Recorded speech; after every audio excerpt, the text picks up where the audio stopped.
Perfecto, ahí está, ahí me salió el cartel. Bueno, entonces, la parte de esta clase vamos a comenzar con un poco de lectoescritura académica. Esto supone que ya vieron algo, igual vamos a ver algunos tips relevantes para los que todavía están un poco atrasados. En realidad estuvimos viendo los trabajos, ya después vamos a hacer la devolución. Algunos están en tiempo y forma, en lo que deberían estar en taller 1, y otros están un poco atrasados. Así que la clase de hoy de lectoescritura, que va a ser un rato, vamos a ver algo específico para empezar a redactar y para los que están redactando seguir en esta vía.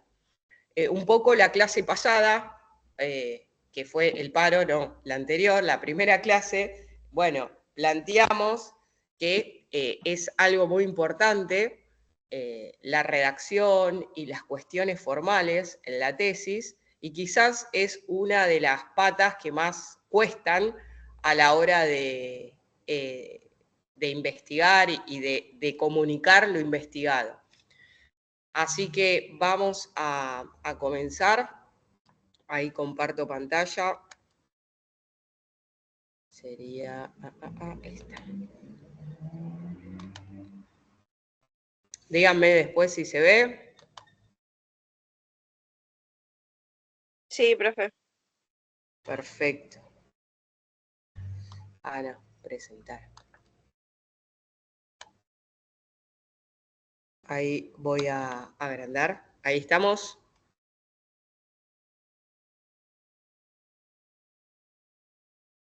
Bien, bueno. No sé si estuvieron todos conmigo y estuvieron en investigación 2 e investigación 3.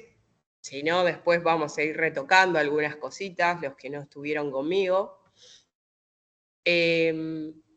Para la redacción académica es importante, sobre todo los que no empezaron quizás todavía, y para los que están trabados en algún tema, recursos para buscar y alimentar ideas. Bueno, el primer recurso, torbellino de ideas, ¿no? ¿Qué es el torbellino de ideas? Sobre la temática que quiero investigar, empezar a escribir de manera casi desenfrenada todo lo que me salga sobre esa temática. A eso se le denomina torbellino de ideas. Otra forma es realizar redes conceptuales, ¿no? Pongo la temática y empiezo a sacar líneas, redes, con cosas que tengo que saber sobre esa temática. Esas son buenas técnicas para comenzar a explorar los temas o para destrabarse sobre algún momento de la escritura de la tesis en las que uno se encuentra trabado. El punto 2 es explorar el tema, ¿no? Para explorar el tema hay dos vertientes. Una es el cubo. En el cubo se plantea diversos procedimientos, ¿no? Entonces, planteo como si mi tema fuese un cubo que tiene varias caras, 6 caras, y entonces planteo seis cuestiones. La primera es describir el tema, ¿no? Cómo lo veo, lo siento, cómo es esa problemática, cómo es ese tema. Describirlo desde afuera. Otra forma, otra cara, sería compararlo. ¿Con qué lo puedo comparar este tema? ¿A qué se parece? ¿O a qué se diferencia? Otra cara sería la relación. ¿Con qué se relaciona? ¿Con qué lo puedo relacionar? Ir respondiendo, ¿no? Todas estas cuestiones. La otra cara sería analizarlo desde un punto de vista cuáles son los componentes, este problema cómo se compone, cómo funciona, cómo se desarrolla. Otra cara sería si lo puedo aplicar, cómo se utiliza, para qué sirve,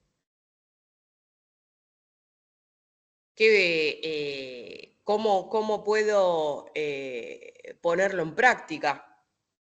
Y finalmente, la última cara es qué puedo decir a favor o en contra, ¿no?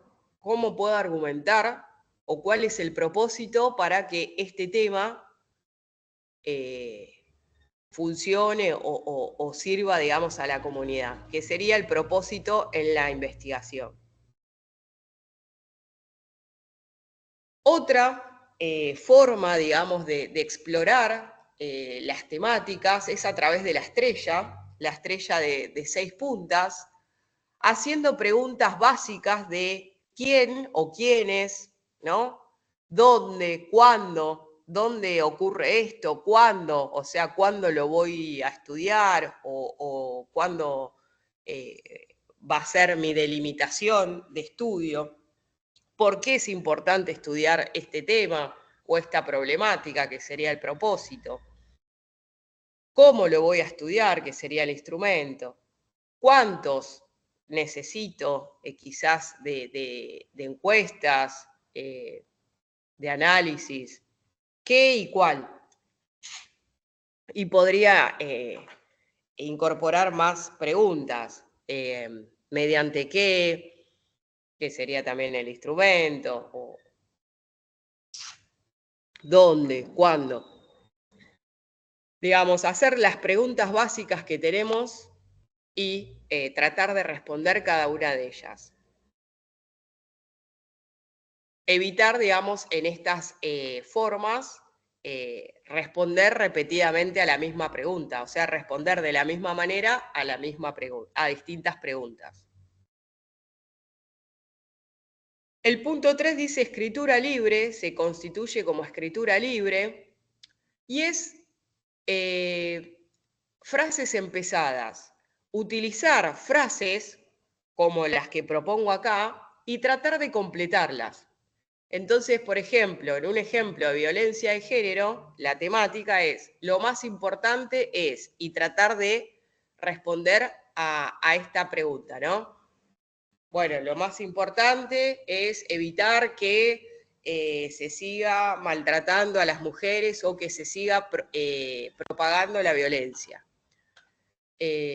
Tengo que evitar que, y ahí tratar de responder a estas frases empezadas. Y esto se puede hacer con cualquier temática que uno quiera abordar. Me gustaría que, quiero conseguir que, no estoy de acuerdo con. Entonces, comenzar con estas frases ayuda a despejar la nebulosa muchas veces con las que nos enfrentamos o que nos abordan cuando estamos bloqueados, ¿no? Y no sabemos qué estudiar o no sabemos cómo seguir y uno está trabado. Las frases empezadas también ayudan a despejar estos bloqueos. Bien, esto es para explorar temas, ¿no? Y ir delimitando qué tipo de temática quiero ir abordando o de qué forma me voy desbloqueando. Ahora, una vez que ya tengo la idea, tengo que utilizar recursos para organizar esas ideas, porque esas ideas van a estar todas mezcladas y todas desordenadas. Y hay que ordenarlas. Para una tesis que es fundamentalmente un discurso muy formal y lógico, se basa fundamentalmente en una organización de ideas muy estructurada. En general, todos los discursos científicos son muy estructurados, muy lógicos y muy ordenados. Entonces, es muy importante ordenar las ideas. Y la forma básica de ordenar las ideas es a través de el mapa conceptual. Fíjense que la red conceptual es distinta al mapa conceptual, a veces se los toma como sinónimos, pero en la red conceptual el concepto está en el medio y se van sacando redes o líneas por toda la hoja, mientras que en el mapa conceptual hay jerarquía de ideas.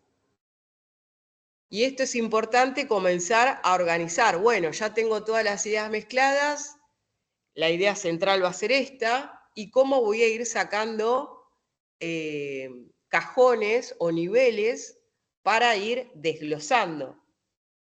Entonces, en el caso, por ejemplo, de violencia de género, bueno, un cajón va a ser la definición, otro cajón puede ser los tipos de violencia, otro cajón la legislación y se van desglosando a sí mismo a niveles inferiores. De la legislación voy a sacar varios decretos, varias leyes. De los tipos de violencia voy desglosando violencia física, violencia simbólica. De la violencia simbólica voy a ir desglosando cada vez más.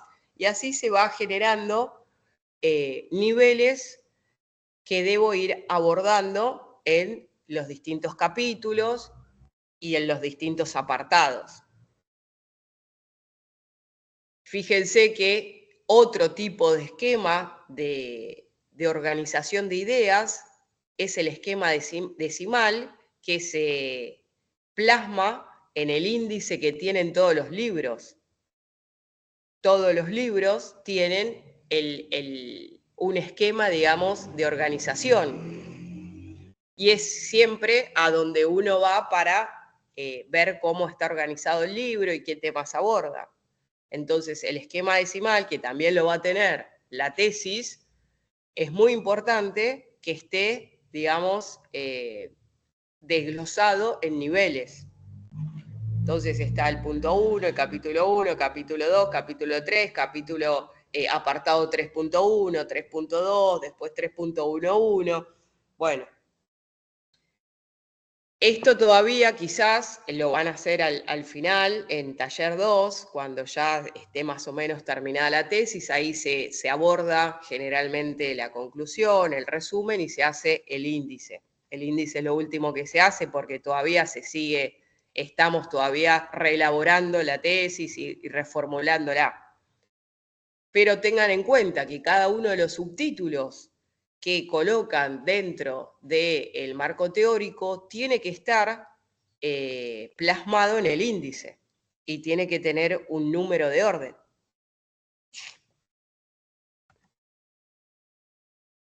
Bueno, y aquí ya nos adentramos un poquito más en recursos para redactar. Bien. Recursos para redactar. En primer lugar, ¿cuáles de las páginas siguientes creen que está mejor escrita o mejor ordenada? ¿Cuál creen que será la más fácil de leer? ¿Qué me responden? ¿Cuál de estos 4 páginas, la A, la B, la C o la D, creen para ustedes que es la más fácil de leer y la más armoniosa?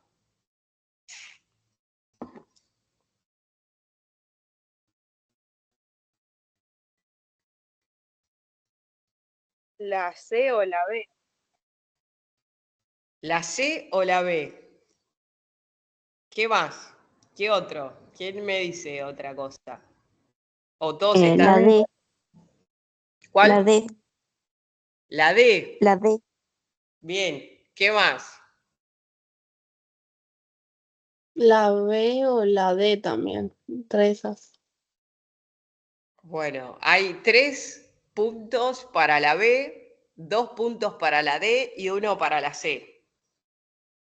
Ninguno eligió la A. ¿Qué más? ¿Alguna más?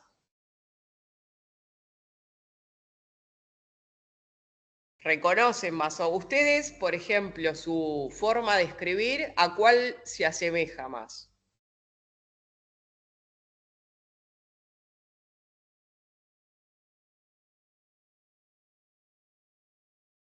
¿A la A, a la B, a la C o a la D? Bueno, esta es una tarea. Sí, dame, decime. Yo creo que entre la B y la D, depende del contenido del texto en ese momento. Entre la B y la D. Bien, bueno. Bueno, tarea para el hogar, fijarse en su tesis, las páginas, achicarlas, ¿no?, a un 50% y ver más o menos cómo están diagramadas. Ahora vamos a ir viendo cuáles son los problemas en estos 4 estilos. Pero antes de eso, vamos a definir qué es un párrafo, ¿no? Básicamente, el párrafo son frases relacionadas que desarrollan un único tema. Estas frases relacionadas son oraciones, ¿no? Las podemos definir como oraciones que se constituyen a través de palabras y se relacionan entre sí abordando un único tema. Desde el punto de vista de la función externa, el párrafo es responsable de la estructura global en los textos breves. Es decir, cuando tenemos un texto de 1 o 2 páginas, los textos breves, el párrafo es la estructura de ese texto. Desde el punto de vista de la estructura interna, lo más importante de cada párrafo es la primera frase y la última frase. Y en medio se desarrolla la idea principal. Así se constituyen los párrafos. La primera frase es como la más importante, donde abordamos rápidamente el tema. Luego desarrollamos ese tema, la idea principal, y finalmente se recapitula, ¿no? Se da un cierre. Se recapitula o se da un cierre al párrafo. Luego está la tipología, que va a ser, los párrafos tienen distintas clases de acuerdo a la estructura del texto. Y la extensión promedio de un párrafo tiene que ser más o menos de 20 o 30 palabras, lo cual esto no se cumple siempre, pero digamos la extensión promedio debe ser entre 20 y 30.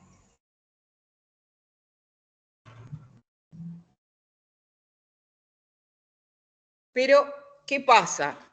Los principales problemas de párrafo es, por un lado, el desequilibrio. Fíjense que en la figura C y en la figura D hay un desequilibrio, hay párrafos muy grandes, en la figura D, hay párrafos muy grandes, muy extensos y otros muy breves. Eso genera una suerte de desconfianza. No debería ser así. No debería haber párrafos tan extensos y otros tan breves. Tiene que haber una armonía y un equilibrio entre ellos. Y en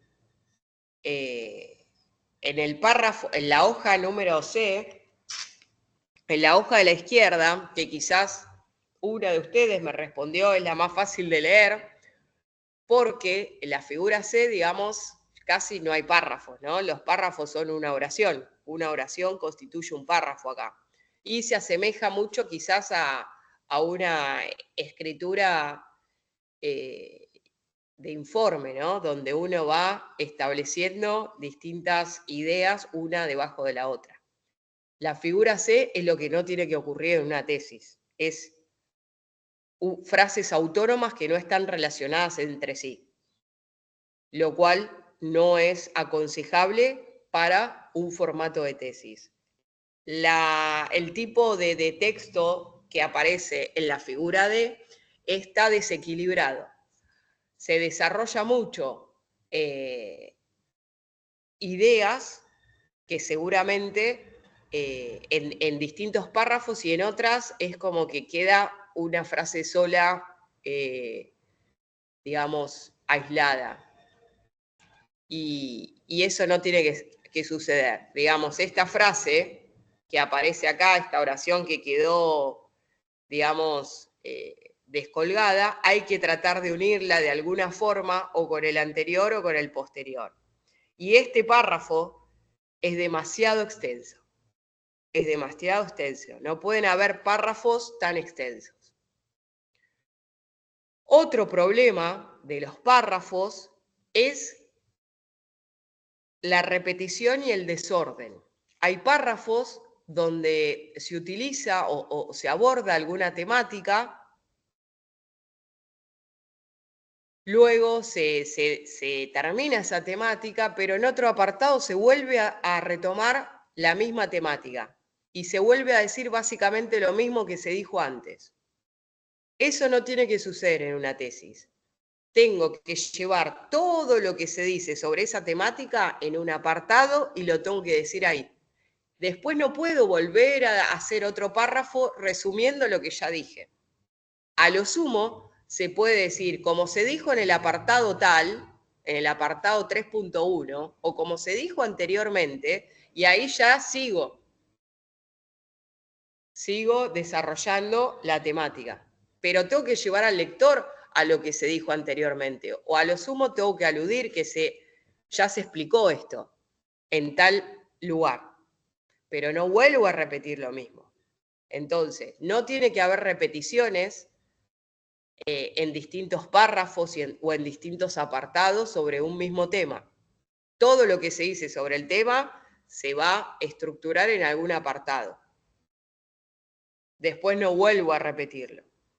Y a veces hay desórdenes en los párrafos en cuanto a las repeticiones y en cuanto a, ya vamos a ir viendo distintos desórdenes.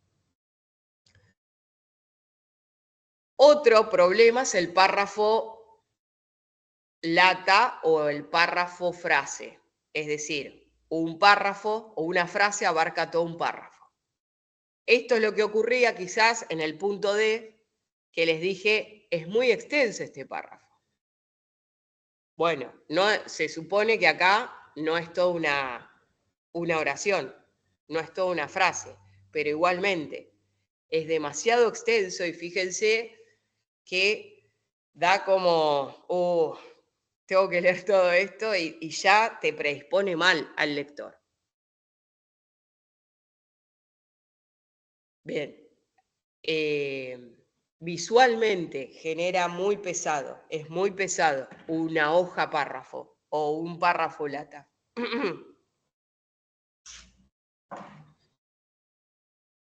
Pero una clave, un tips para empezar a tratar de ordenar los párrafos, no repetir temas, es empezar a poner títulos a cada uno de los párrafos.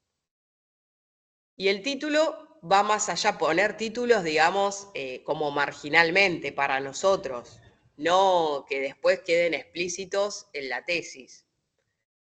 Y estos títulos no tienen que ver con los títulos o con los apartados que ya viene estructurada la tesis. Es decir, marco teórico ya sabemos, eso es el título.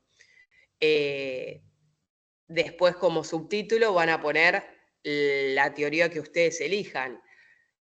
El título que les propongo que ustedes le pongan a los párrafos es, bueno, dentro de la teoría, ir titulando cada uno de los párrafos para ustedes como marginalmente, como una anotación marginal, decir, bueno, acá defino la teoría, acá desarrollo la teoría, acá ejemplifico la teoría.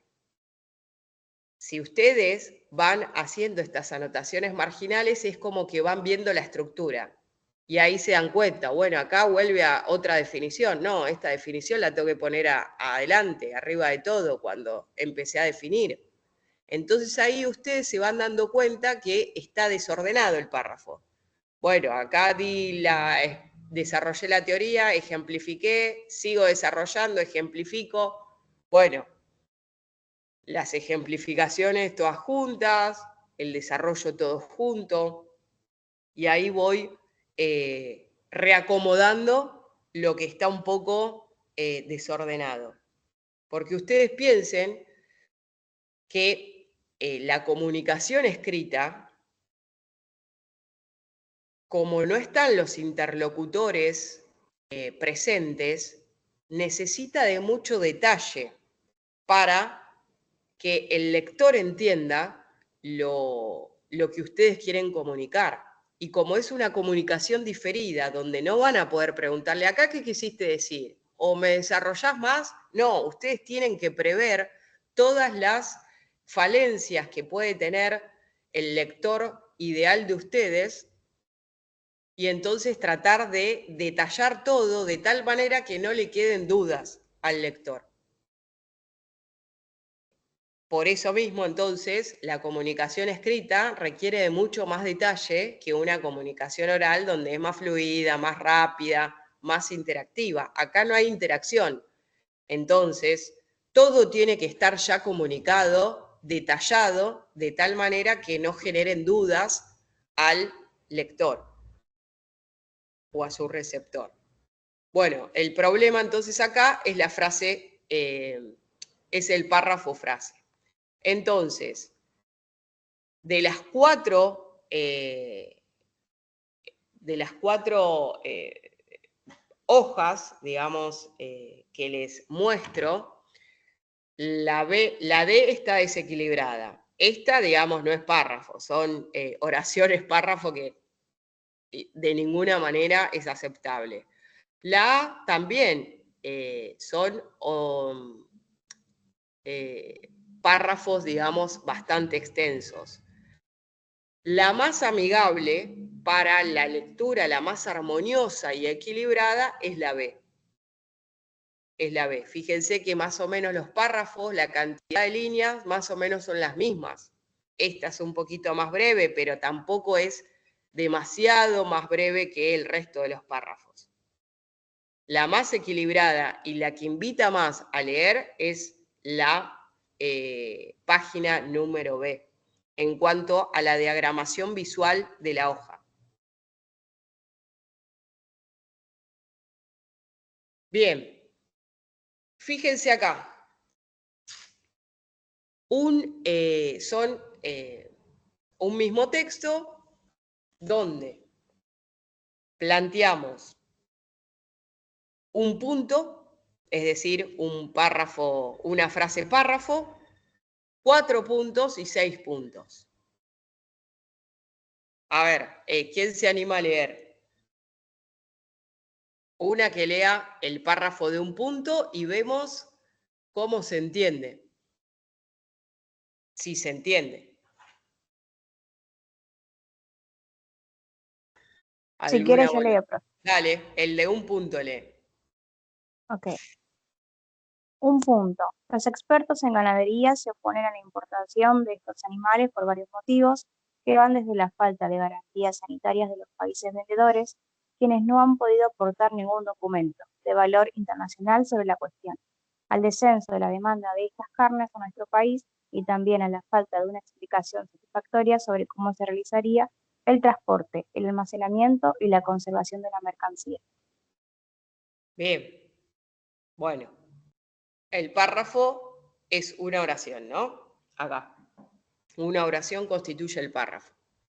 ¿Te animás a leer el de 4 puntos? Es la misma información, pero ya Sí. con un poquito más de pausas. Ok, profe. Los expertos en ganadería se oponen a la importación de estos animales por varios motivos. En primer lugar, los países vendedores no han podido aportar garantías sanitarias con documentación de valor internacional. También, la demanda de estas carnes han descendido a nuestro país. Y finalmente, no se ha explicado de forma satisfactoria cómo se realizaría el transporte, el almacenamiento y la conservación de la mercancía. Bien, ¿notan alguna diferencia Sí, ¿O está para como más ustedes entienden organizado. exactamente lo mismo? No, está más organizado, se entiende Está más. más organizado, está más organizado. Hay más pausas, fíjense los conectores en primer lugar, también, y finalmente, los conectores van llevando al lector a una organización lógica que acá no se da porque se van utilizando subordinadas, más subordinadas, y la frase se va haciendo tan larga que uno pierde de vista, bueno, qué era lo que estábamos hablando, ¿no? Vamos al de 6 puntos. ¿Quién lo lee?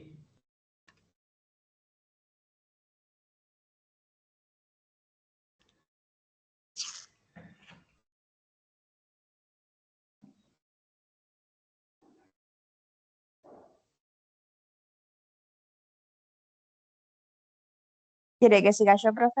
No hay Bueno, problema. sí, Sola. Aquí está. Dale, 6 puntos. Los expertos en ganadería se oponen a la importación de estos animales. Hay varios motivos en contra. Los países vendedores no han aportado garantías sanitarias. No han podido aportar ningún documento de valor internacional. La demanda de estas carnes ha descendido en nuestro país. Tampoco se ha explicado de forma satisfactoria cómo se realizaría el transporte, el almacenamiento y la conservación de la mercancía. Bien. ¿Qué opinan? ¿Qué ocurre en el párrafo con 6 puntos?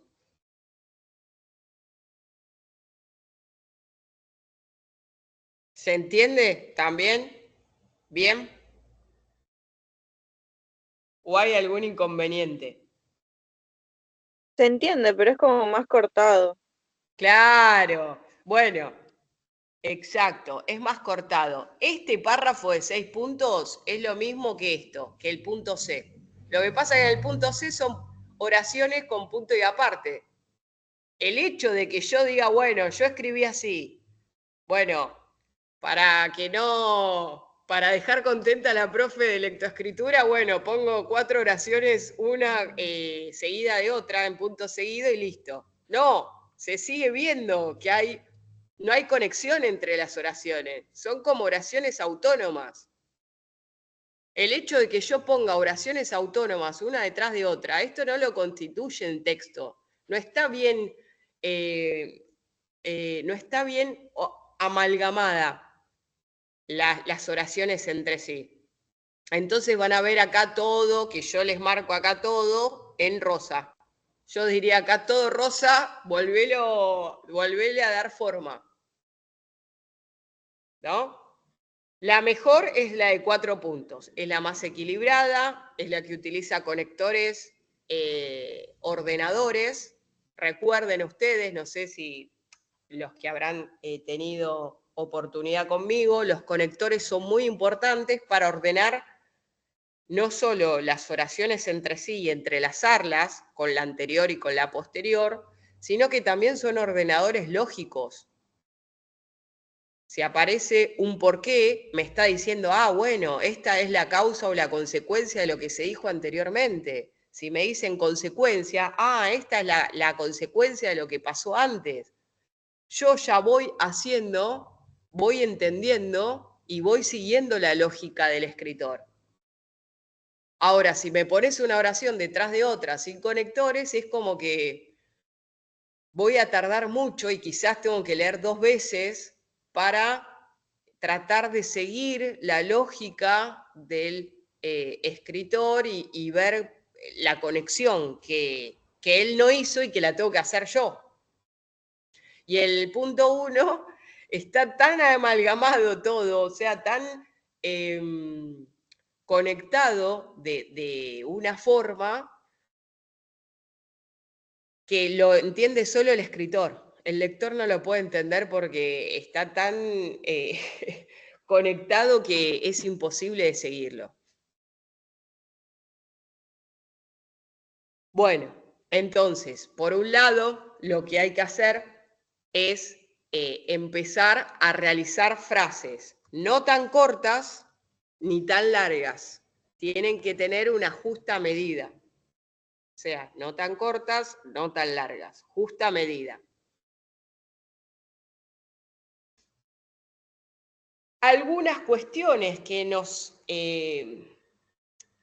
llevan a que el párrafo se extienda es que utilizamos muchos incisos. ¿Qué son los incisos? Bueno, vamos poniendo como marcas, vamos poniendo información secundaria para ir alargando la oración, ¿no? Para ir explicando cosas en la oración. Entonces, fíjense en esta oración cómo se va desarrollando.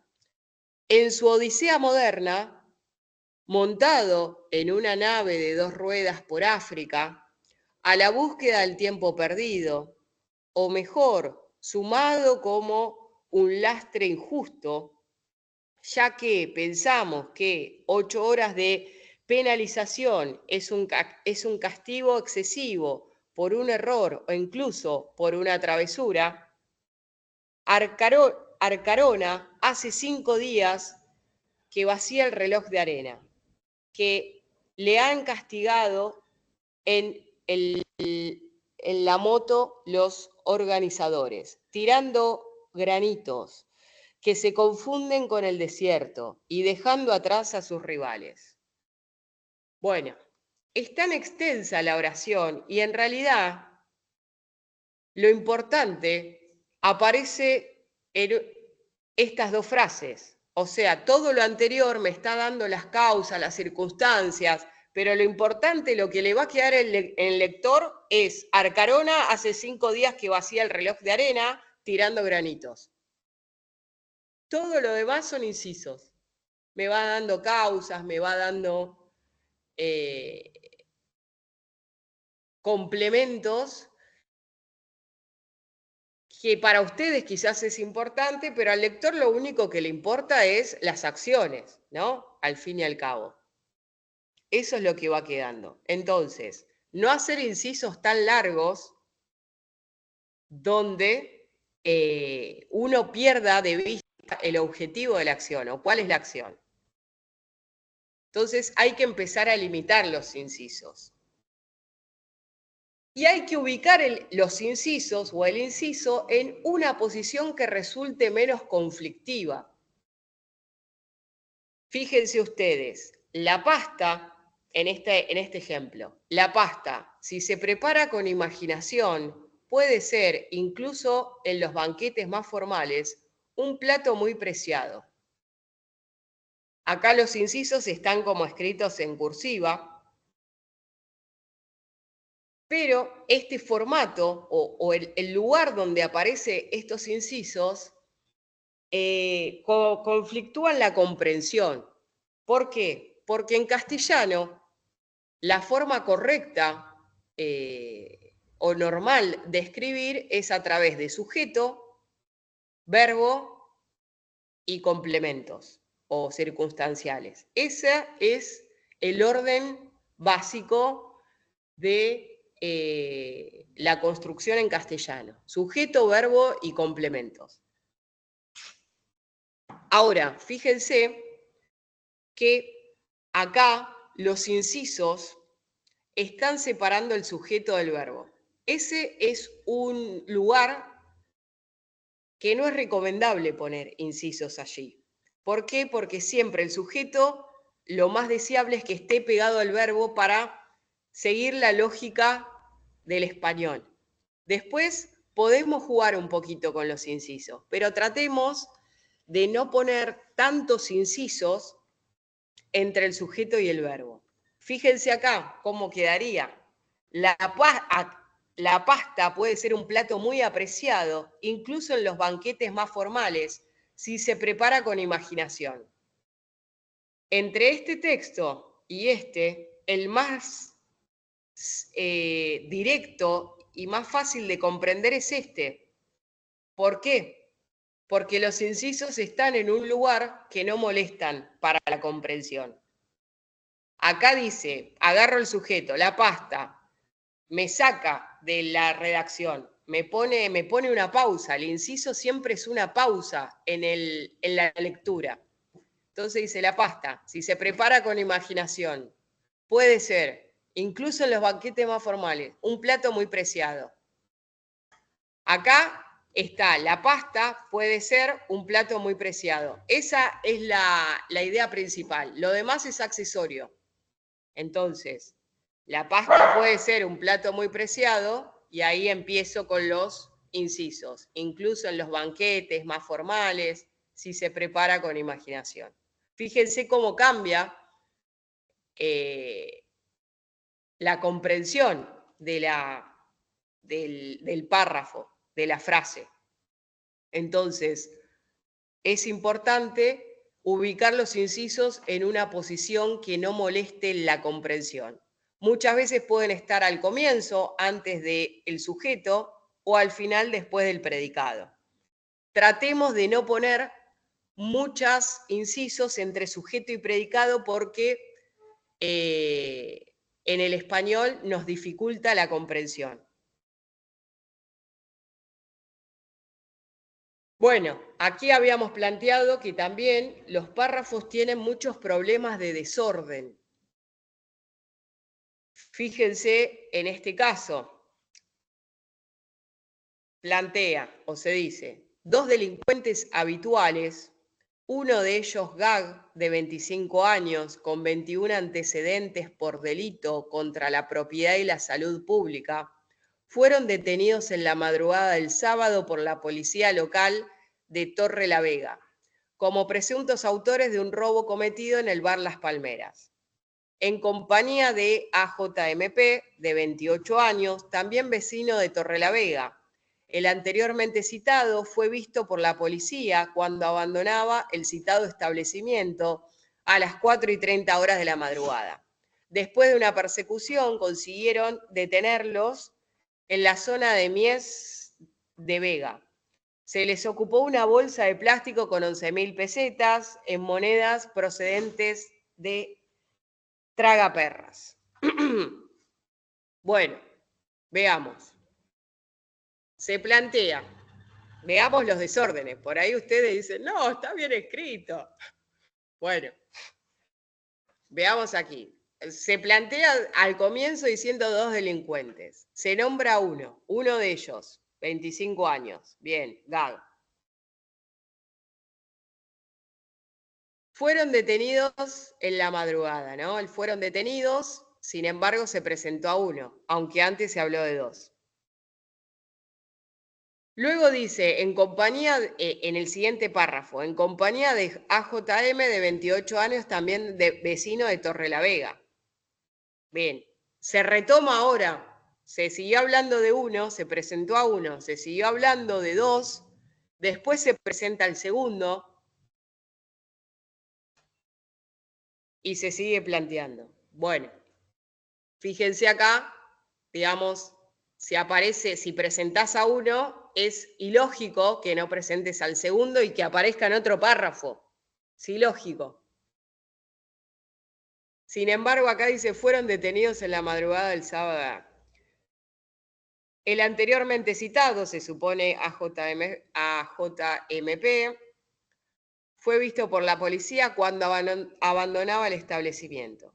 Después de una persecución, consiguieron detenerlos en la zona de Mies de la Vega. Consiguieron detenerlos. ¿A quiénes? Si me estás hablando en el segundo párrafo del segundo. ¿Ustedes piensan que el lector va a entender que ese consiguieron detenerlos se remonta al párrafo anterior, cuando hablaba de 2 delincuentes? Esto está desordenado totalmente, totalmente. Se les ocupó una bolsa de plástico. Bien. Esto es un párrafo desordenado. Si ustedes me dicen, no, al principio dicen, no, yo lo entendí bien. Bueno, no.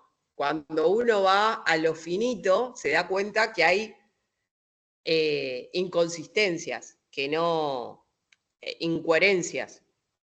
Bueno, este sería el párrafo ordenado, ¿no? 2 delincuentes habituales fueron detenidos en la madrugada del sábado por la policía local de Torre la Vega. sometidos como presuntos autores de un robo cometido en el bar Las Palmeras. Se trata de Gag, de 25 años, y de AJMP, de 28 años. Ahí los presentan juntos. Se plantea primero, bueno, lo podemos ir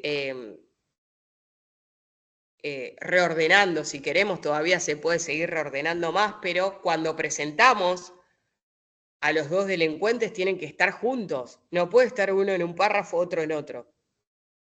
Los dos jóvenes fueron vistos por la policía cuando abandonaban el citado establecimiento. Bueno, ahí ya se ordena un poco más los dos párrafos o el texto que anteriormente aparece, digamos, de una manera desordenada. Después de una persecución fueron detenidos, pero ya acá hablo de los dos jóvenes.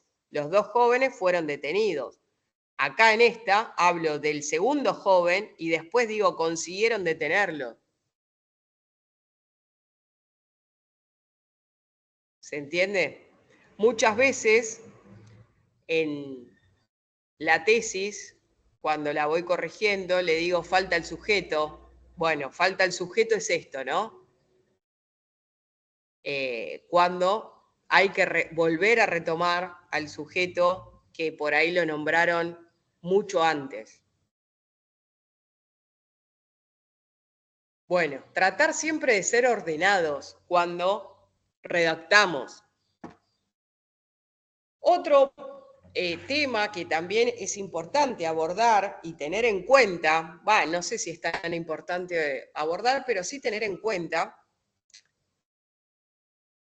el orden y la posición en que voy redactando. Dijimos recién que en un párrafo lo más importante siempre es la primera frase y la última, que es lo que nos queda siempre. Es como cuando en el libro o en la novela siempre queremos ver el primer capítulo y el último, porque es como lo más importante. También sucede lo mismo cuando comenzamos a redactar. El inicio de la oración es considerado lo más importante, es considerado el tópico o el tema. Y el resto es lo que se dice sobre ese tópico o tema, al que, bueno, la lingüística, una rama de la lingüística la denomina tema y rema. Tema sería el comienzo de lo que se va a hablar y el rema, qué se dice de eso que se habla. Entonces, fíjense en estas oraciones. El perro le ladró a mi hija esta mañana.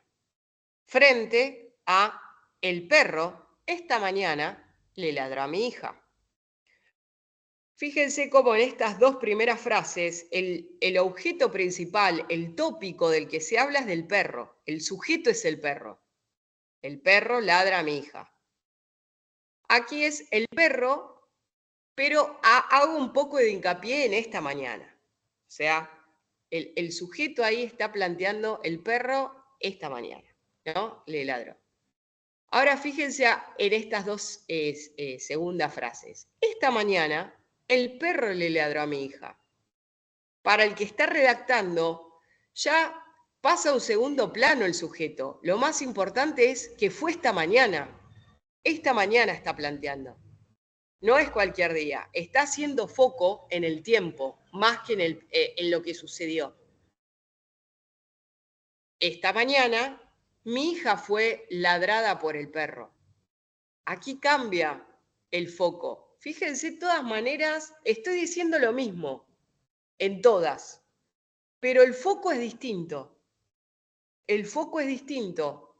Y eso es muy importante a la hora de redactar. ¿Qué foco le voy a dar a la redacción, al apartado? En las terceras o en las últimas oraciones le pongo el foco a mi hija.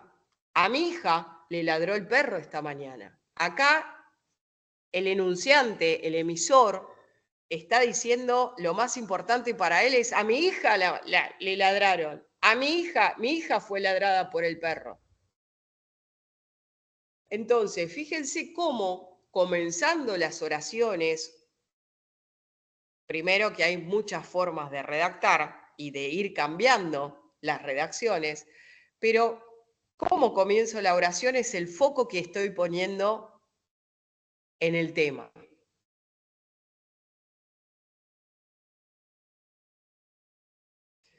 Bueno, aquí seguimos, ¿no? Otras formas de poner el foco. En la primera, Alfonso Guerra, desde la sesión de investidura, pensaba proponer como alternativa al presidente González, si éste no superaba la moción de confianza, al guerrista Francisco Vázquez. Bueno, acá hay varios problemas. El foco se hace sobre Alfonso Guerra y los problemas que hay incisos en el medio que traban la comprensión fluida de lo que se está diciendo del párrafo. Y acá sería el orden, lo ordenado que debería estar. Alfonso Guerra pensaba proponer al guerrista Francisco Vázquez como alternativa al presidente González si éste no superaba la moción de confianza desde la sesión de investidura. Acá sigo poniendo el mismo foco en Alfonso Guerra. Ahora también puedo cambiarla. Desde la sesión de investidura, y acá pongo el foco en la sesión de investidura, Alfonso Guerra pensaba proponer al guerrista Francisco Vázquez como alternativa al presidente González si éste no superaba la moción de confianza. Fíjense cómo al poner en orden el párrafo se comprende mucho más. Y fíjense que los incisos entre el sujeto y el predicado o entre el sujeto y el verbo generan una pausa y desvirtúan la comprensión lineal de lo que se quiere decir. Entonces, genera una perturbación, un conflicto al lector, cuando aparece un inciso entre el sujeto y el verbo. Si el inciso lo pongo antes o lo pongo después, es mucho más fluido todo. Bueno, y con esto, por ahora,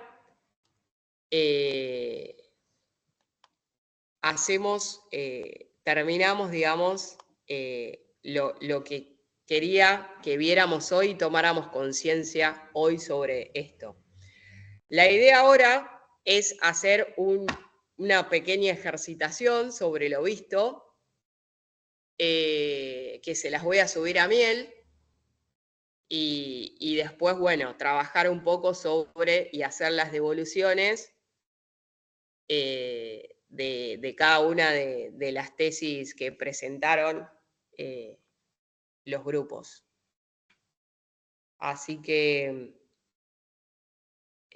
cortá la grabación, Lau.